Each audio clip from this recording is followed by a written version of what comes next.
Manipulando con mano recia la política interior de la sociedad, Joseph Franklin Rutherford, un abogado de Missouri, que se había dado a sí mismo el título de juez, llegó a ser el segundo presidente de la Watchtower Bible and Tract en 1917.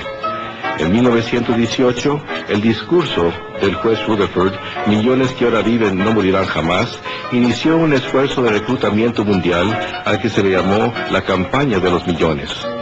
No es sorprendente que aquel discurso proclamara la venidera destrucción del mundo actual. Esta sucedería pronto, en 1925. Basados en las promesas puestas al frente, en la palabra divina, debemos alcanzar la positiva e indiscutible conclusión de que millones que ahora viven jamás morirán. En 1920 se publicó el libro Millones. En él, Rutherford afirmó que la Biblia probaba que en 1925 Abraham, Isaac, Jacob y otros hombres fieles de la antigüedad serían resucitados y que a partir de entonces gobernarían como príncipes de la nueva tierra paradisíaca. Plenamente convencidos de que la profecía de Rutherford era cierta, muchos testigos vendieron sus hogares y negocios y comenzaron a trabajar como vendedores viajantes. Viviendo en automóviles y camiones, propagaron la advertencia. A medida que se acercaba en 1925, algunos granjeros hasta rehusaron plantar cosechas, pues creían que el fin estaba cerca. Por fin, el 1925 llegó. Y tal como había sucedido en 1914, nada sucedió. Una vez más, la profecía de la sociedad Watchtower había resultado falsa. Tal como había hecho Russell, Rutherford se aferró obstinadamente al cuento de que el fin estaba al doblar de la esquina. En 1929, el juez mandó construir esta mansión palaciega. La propiedad fue inscrita a favor de Abraham, Isaac y Jacob, para que ellos y otros hombres fieles de la antigüedad tuvieran un lugar donde vivir cuando fueran resucitados. La mansión, ubicada en un distrito exclusivo de San Diego, recibió el nombre de Beth Surian, que en hebreo significa Casa de los Príncipes.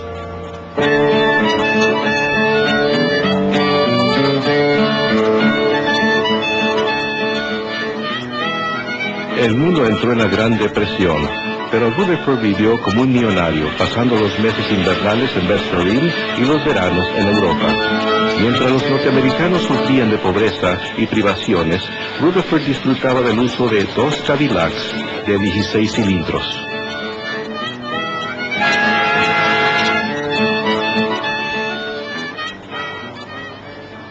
Bajo Rutherford, la sociedad Watchtower Bible and Tract se convirtió en una corporación muy próspera. Se publicaron nuevos libros, literatura y tratados en grandes cantidades para que los testigos fieles los vendieran de puerta en puerta. Hizo que sus seguidores laboraran duro en el Señor. Llegó hasta aconsejar a las parejas jóvenes de que no se casaran, sino que pusieran todas sus energías en la proclamación del reino. Hasta se utilizaron fonógrafos portátiles a las puertas.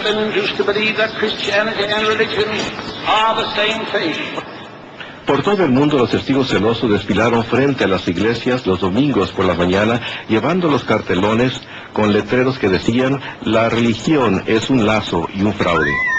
Manteniéndose a la par de los tiempos, la sociedad construyó su propia radioemisora. Y para 1933, 403 radioemisoras transmitían por todo el país los abusivos ataques de Rutherford en contra del clero, los políticos y los individuos a los que él se refería como los ávaros comercialistas. Tanto por la radio como por la página impresa, Rutherford continuó recalcando que solo faltaban unos cuantos meses para el fin del mundo. Finalmente, el fin llegó, pero solo para Rutherford. En 1942, él murió en Beth Surian, la casa que había construido como un lujoso testimonio al nombre de Dios. En retrospectiva, tal vez el único testimonio que esta hermosa mansión jamás dio fue el del valor en efectivo de la profecía falsa. En 1948, la sociedad vendió privadamente la propiedad, encubriendo así un capítulo bochornoso de su historia. Hoy día, la mayoría de los testigos modernos de Jehová ni siquiera saben que Beth Surian jamás existió. Con la muerte de Rutherford, la era flamboyante de las personalidades carismáticas también pasó.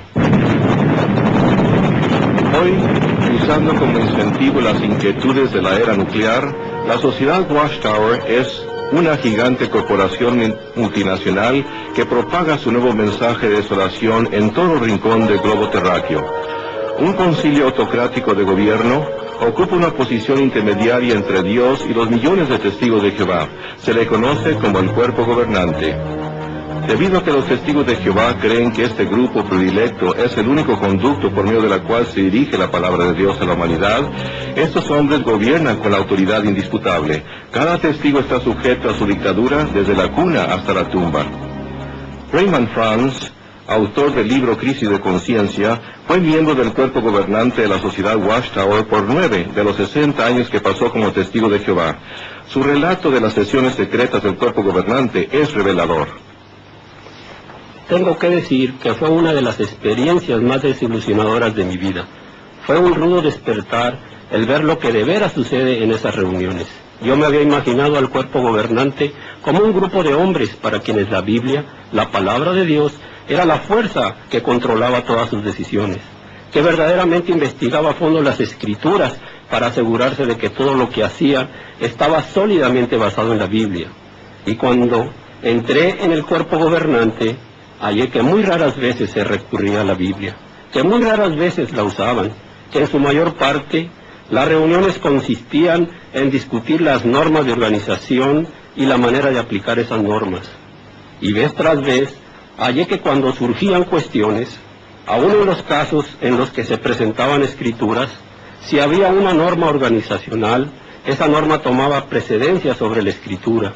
Y no pude menos que pensar en las palabras de Jesús en Mateo 23, de que habían hecho nula la palabra de Dios debido a su tradición.